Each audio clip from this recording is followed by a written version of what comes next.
That stayed. Thank you. Thank you, Sam, for the introduction. Yeah, like you said, we go way back. Sam has known me and my husband since before we had kids, before we started Dirty Apron.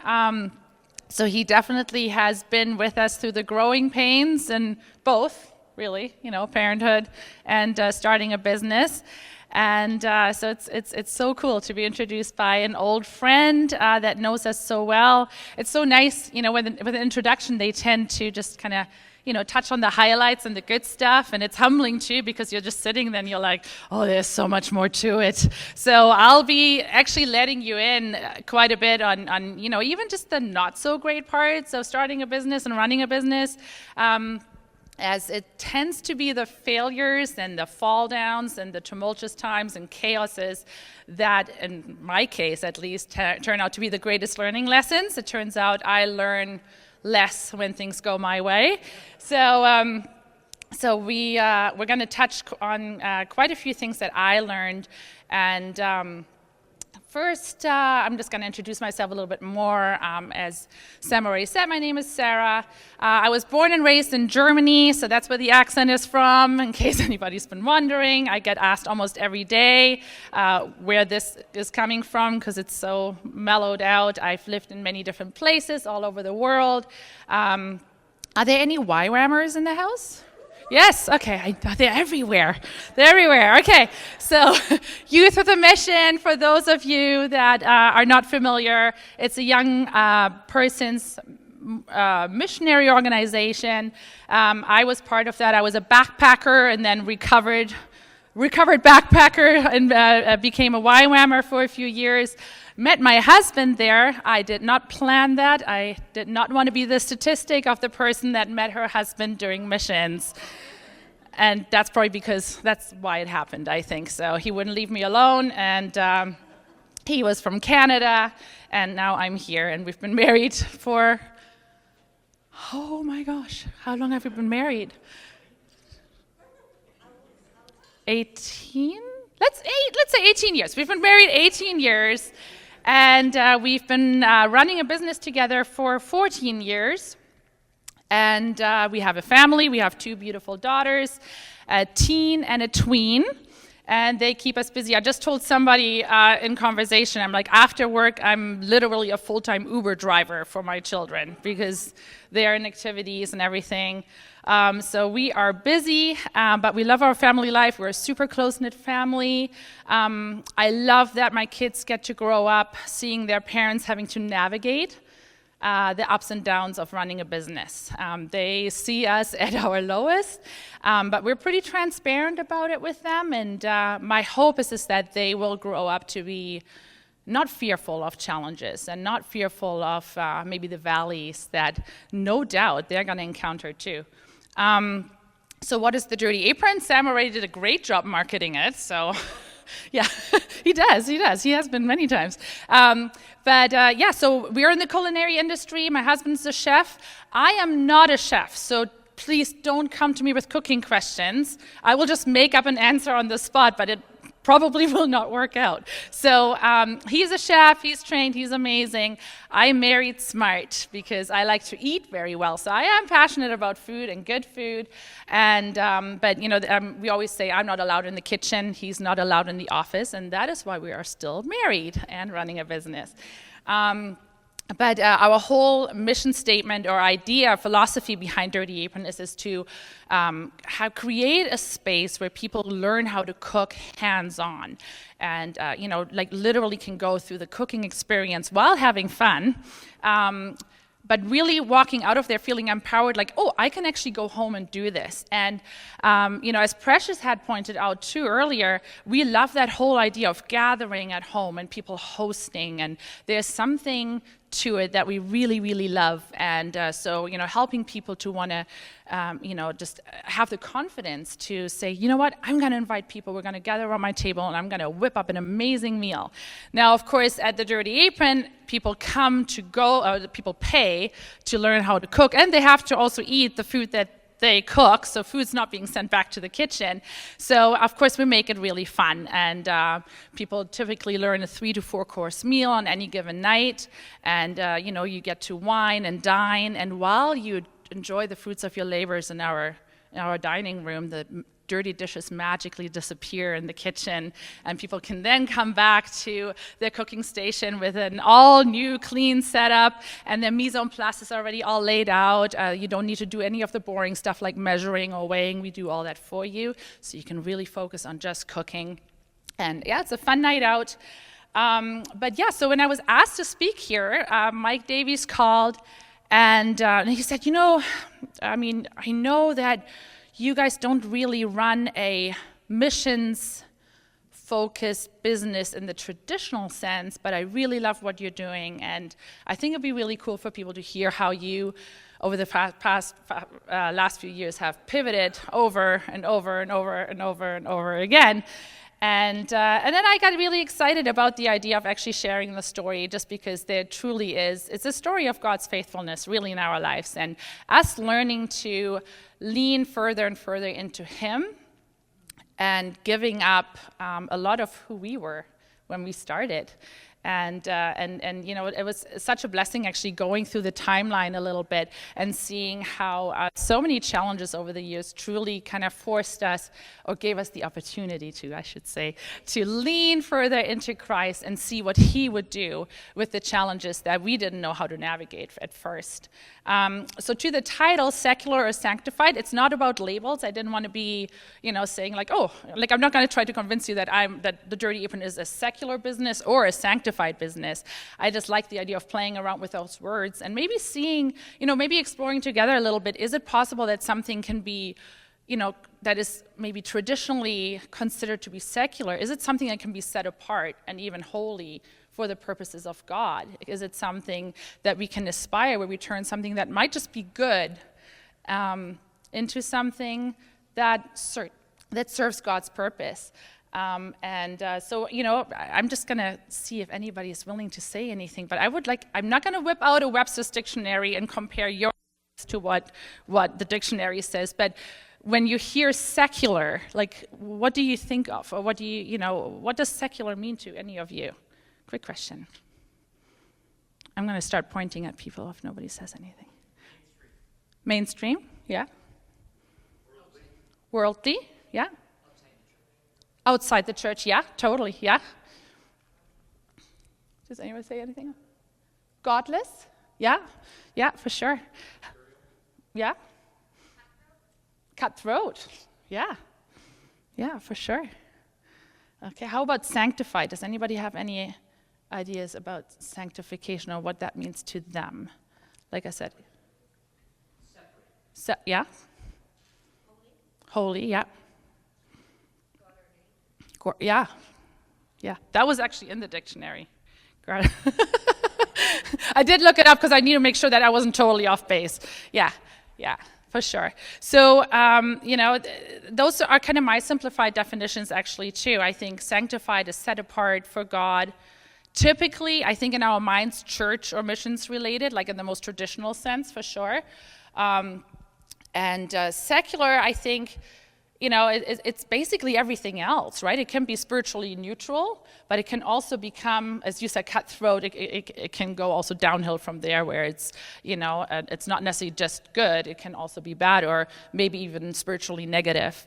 And, of course, like Hollywood would be a great example, right? Hollywood is not bad, but there's stuff that can come out of it that is maybe spiritually negative, but there can also be stuff coming out of it that's positive.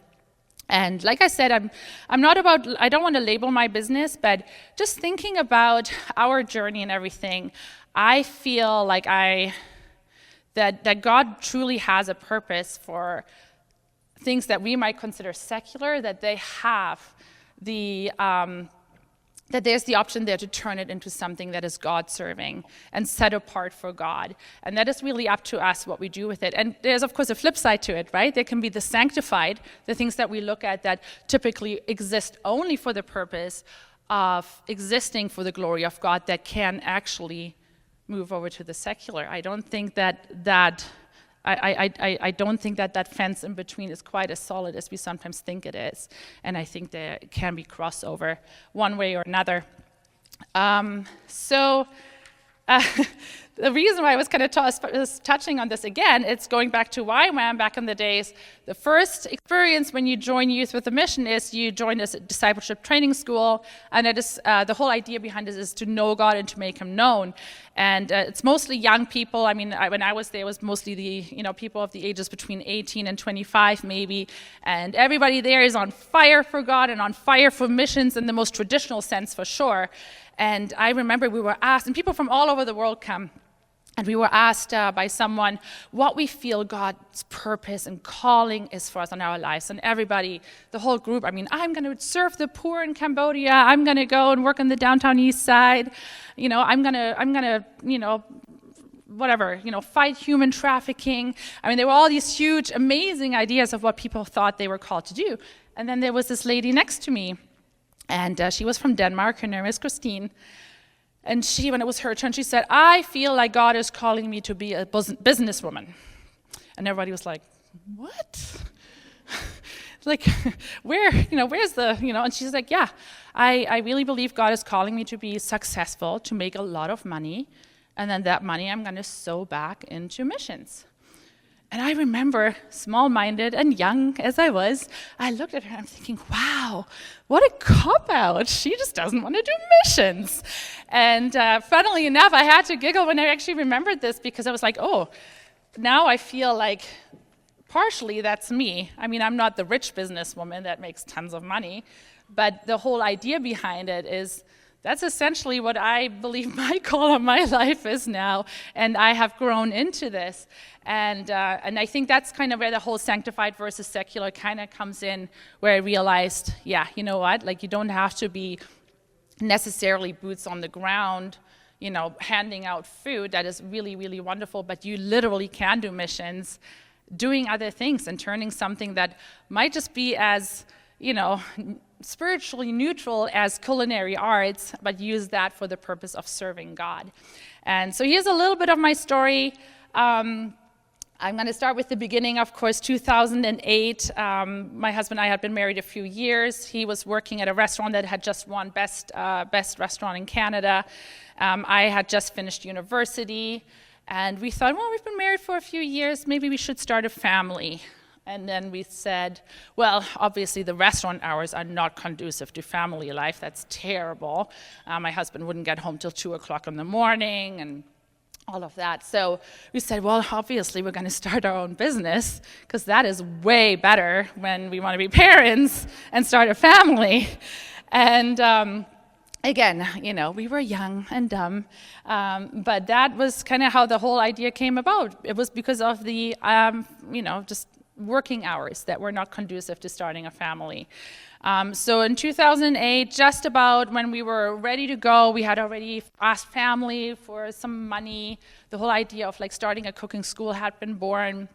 We really believed it was a God-given idea, and but we really didn't know how to go about it. And so we just started somewhere, and we just raised some funds. We found people that wanted to invest as business partners, which was great. And then just when it was about time to start knocking on the doors of different banks, the 2008 economic crash happened. And we literally were walking into a bank office. We actually didn't really know how much of an effect that would have on us, which is, in hindsight, that's how blue-eyed and inexperienced we were. But we still walked into the banks, and we were laughed out of pretty much every office and said, you want to start a new business right now in an economic crisis?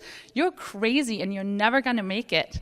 And we're like, well, and we really didn't know what we were doing, but we had a vision and we believed in it. And so, I think our lofty ideas and big vision and all of our dreams very quickly kind of became a little bit, more pressure, and us realizing like, oh, what if this doesn't happen? What if people can't come? What if people can't afford cooking classes? What if it doesn't matter? And so, of course, financial risk, the blind fear of failure, and a pregnancy that we also found out at the same time was in the box along with everything else. So here we were trying to start a business. Nobody wanted to give us money. And we found out we just had a baby, and we had already put all of our cookies in that one jar, and we had no financial security. So the lesson learned in this ended up being probably one of the best things we could have done there, and that was us being so keenly aware of our shortcomings and an experience of running and even starting a business that we realized, like, we need to dedicate this business to God. We cannot do it on our own. We need some, super natural intervention here, and if this idea really is God's idea, we need to commit this into God's hands. So we actually invited our pastor from our church into what at that point was just a shell. It wasn't a Dirty Apron yet, it was a construction site. And we, like a baby dedication, we dedicated the business to God, and we said, we cannot do this. We can't even get started without you. So here you go, God. We'll just be your broken vessels. You go ahead, and we'll try and be stewards of whatever it is that you give us.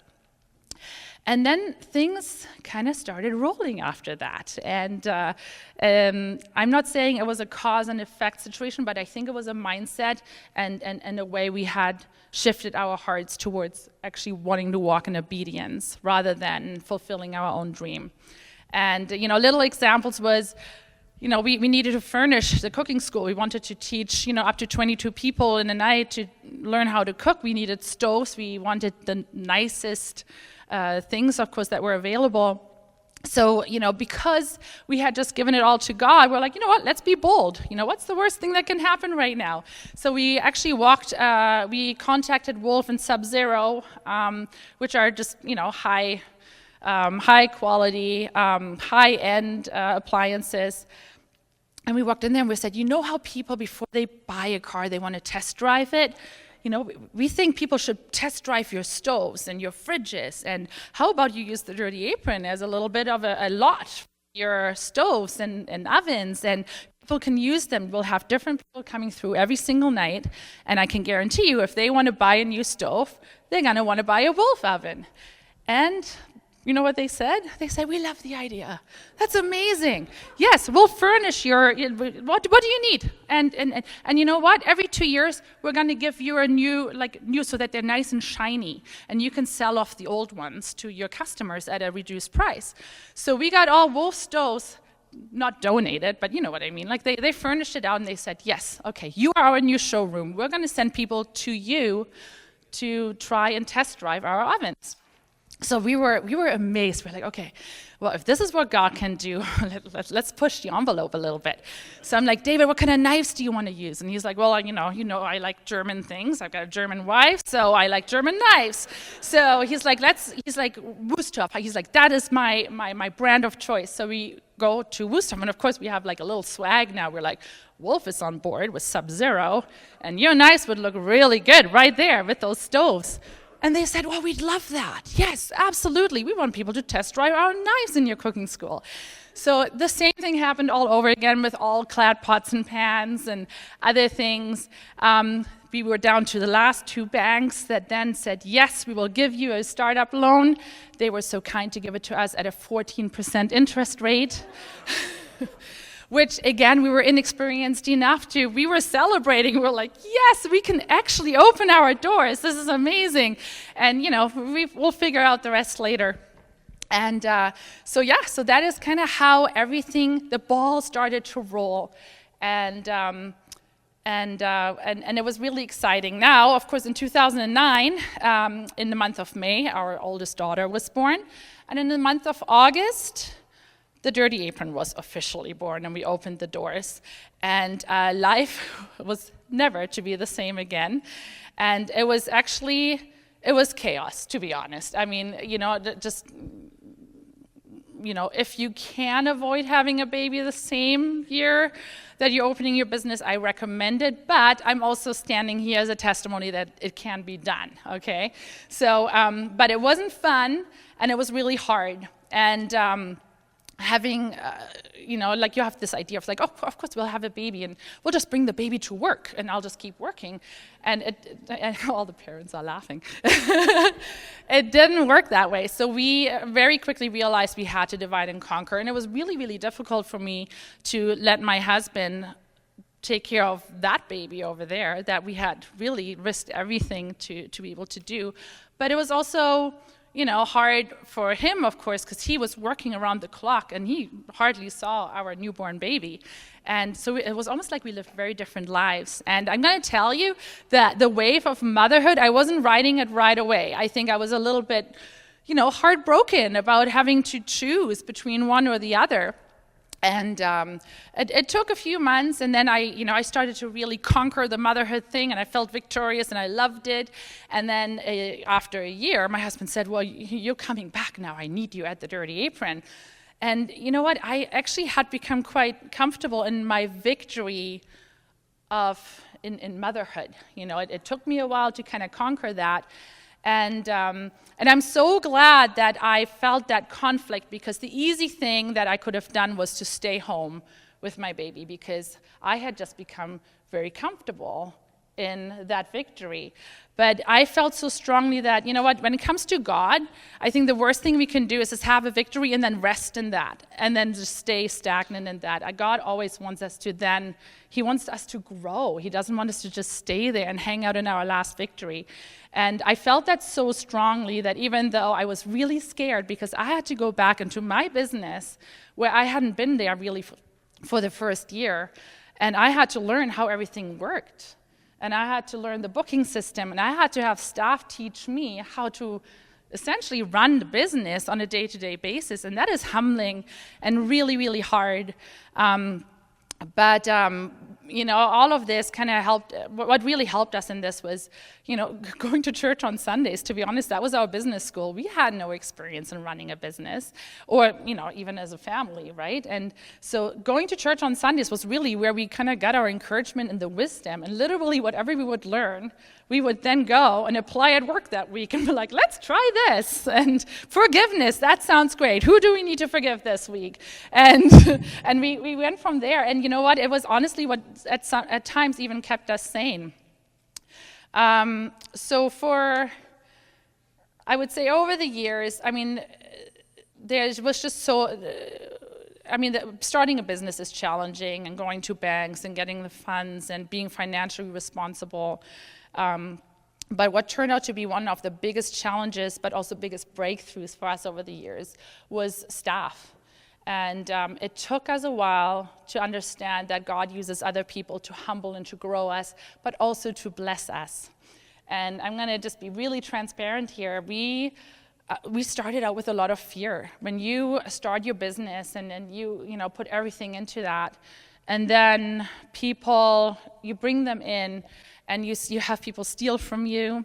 You have people, slander you. You can tell people are talking about you as owners. You try your best, but you're not perfect.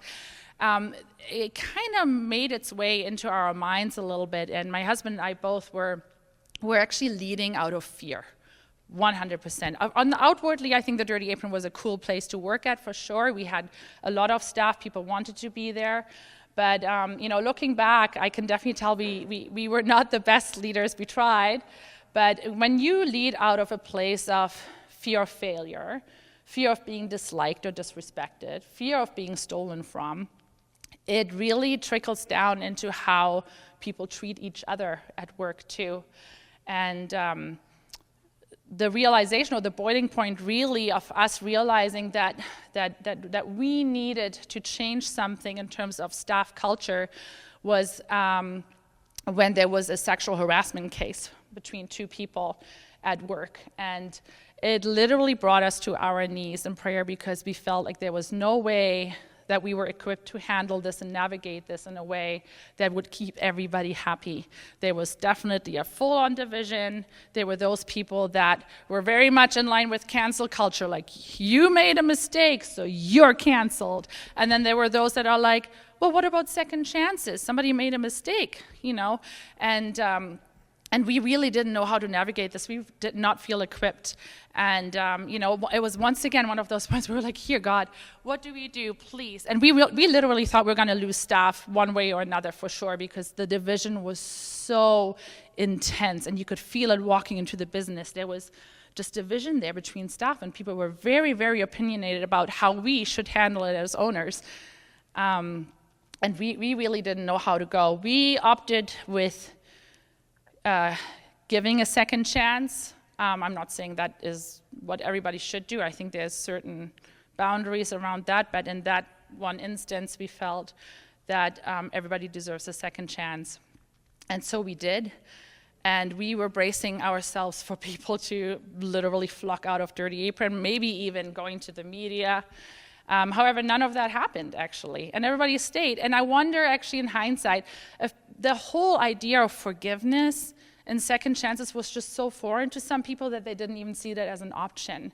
And while they maybe didn't like it when we did it at first, that there was something about it that made them want to stay and maybe see, hey, what does that look like, that leadership, where they're applying those principles that we're not used to.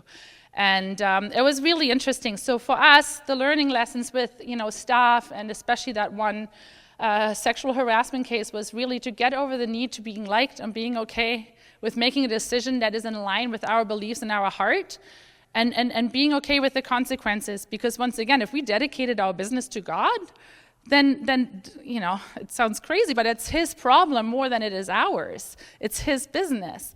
And we'll just do our best to run it and do the best in stewarding it.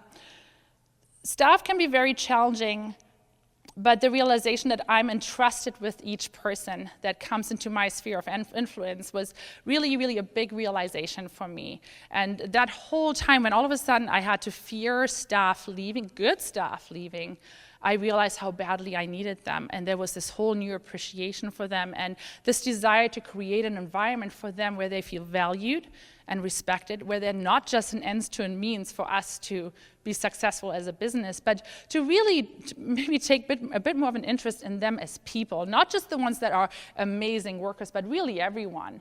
And making them feel like, okay, you know what, this can be a safe place, regardless of my background, my culture, my sexual orientation, any my beliefs, pro-God, against God, pro-church, whatever. This can be a place where you can feel valued, where I will work really, really hard to find what makes you amazing, and I will see the creation in you, even beyond your mistakes. And that's really where things changed. And I would say, as I leaned into God, because I couldn't do that out of my own strength, I would say that the fear in our leadership was replaced with joy and gratitude. And when all of a sudden, we started thanking God every day for our staff. Our children started praying for our staff when they found out so-and-so is sick, so-and-so struggles with mental illness. Our kids were part of that, and they started praying, and everything changed in a way that is so hard to almost describe, but it was literally like light kind of coming into the business. And staff culture now, you guys, is amazing. Like, I was going through some text messages and, just even the way people speak to each other. It's so lovely. Like, before, we had a no swearing policy, and we were very hard about it. And, you swore, so no, you get a warning kind of thing. And now, you know what? It's like the way people talk to each other, it's literally the way you would hear people speak to each other at church, or in a good, how you want people to speak to each other at church. Right? And so there is a change. And you know what? Like, it's not that everybody's converted or everything, but we set the bar for how we speak to each other and how we value each other and how we view each other. And again, just as fear trickles down into your staff, joy and gratitude and values trickle down. And that was really good. Now, we had just kind of made it out of that, and things were going so well. And then we entered the chapter of probably one of the darkest times, well, definitely the darkest time in my life, and that was one morning in May in 2019, where we woke up to the news that one of our staff had committed suicide. And literally overnight, it was the darkest environment I've ever seen. People were not equipped, and I don't blame them. People nowadays are not equipped to know how to deal with hardship like that. And most people, or a big portion of our staff, didn't know what else to do but ran. So not only did we lose a chef overnight, who was one of our most joyful employees, so that is also a little bit of a learning curve there to really check in with the staff. But also, we lost about 10 more people within 3 days of that incident. And we literally didn't know how to run the business without them. And we didn't know how to navigate it. We were not equipped. We were forced to navigate, but everything inside of us wanted to run as well. I remember we were a little bit, we're like, we want to run away. We want to go to Mexico or something and not come back. We don't want to deal with this. And yet we realized like what we have to, and what we're called to do here is to, again, navigate and lean into God and trust. Now this did not go away overnight. I would say it was 3 months of survival mode. And the atmosphere at the Dirty Apron, because of that suicide, it was tangibly dark. And we had people have anxiety and panic attacks at work during their shifts. And I thought my husband was going to literally have an anxiety attack too, because he tried to do the work of 4 or 5 people. There was no working on the business during that time. It was just being in the business and doing whatever it takes to survive and literally open the doors up. But what that did again was the sobering realization how fragile life was and that we can't take people for granted. Another really cool realization was the support from our church community. I mean, I'll never forget that time where our pastor came into the business and he sat us down. He said, there is an end to every tunnel. And we're like, it's been 2 months. And he's like, I know you can't see the light, but I promise you there's a light at the end of the tunnel, and no valley is endless. Like there's an end to every valley. And he's like, I understand you're going literally through the valley of the shadow of death. But just hold on. He's like, and if all you can do is literally just get up in the morning and show up to work, if that is your victory, then that is your victory. And you know what, maybe it wasn't so much the words spoken, but it was the fact that people came and they were they wanted to be part of us in that really, really dark time, and they lifted us up. And it happened for us to be the church community. And I remember just finding myself going into work, thanking staff for showing up. I said, thank you for coming to work today.